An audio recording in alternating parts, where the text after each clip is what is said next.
It is a problem that could lead to serious consequences. Some customers at a Rite Aid pharmacy in Milwaukee say that they were unable to pick up their prescriptions because the pharmacy department is closed with no true explanation.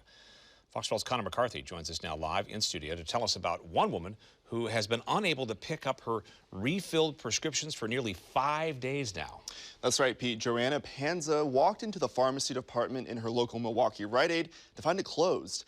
At the front, this handwritten message in Sharpie says they've been closed since last Friday and have more than 1,000 prescriptions backed up to be filled. Today I walked in and the pharmacy was open, but that sign was still up.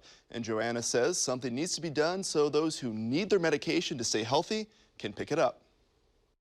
This brief but important message written on a piece of copy paper set in motion days of frustration for Joanna Panza. It's frustrating at a couple different levels. One, obviously, because I need to take my prescriptions, but two, I've now made several trips to this store. They don't give out any notification that they're closing, opening or closing, not an email or anything. Since last Friday, each time she's gone into the pharmacy department at the Rite Aid in Milwaukee to get her medication, it's been closed. And the irony of it all, they sent me a reminder this morning, I believe it was, a reminder text, which I'm sure is auto-generated, that they're only going to hold it for a few more days, and I need to come pick it up. This piece of paper tells her the pharmacy is behind 1,000 prescriptions and they're doing the best they can with what they have. A simple statement encompassing a larger problem gripping pharmacies across the country.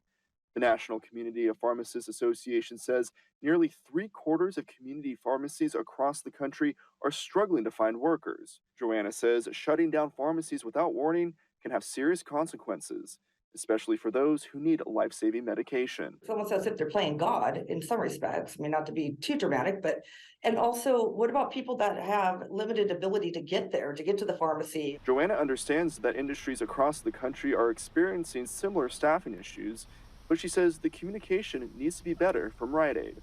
You need to let your customers know. You need to let people know, and you need to let them know ahead of time so they can make other arrangements about having their doctor call it in somewhere else or find, getting it refilled sooner.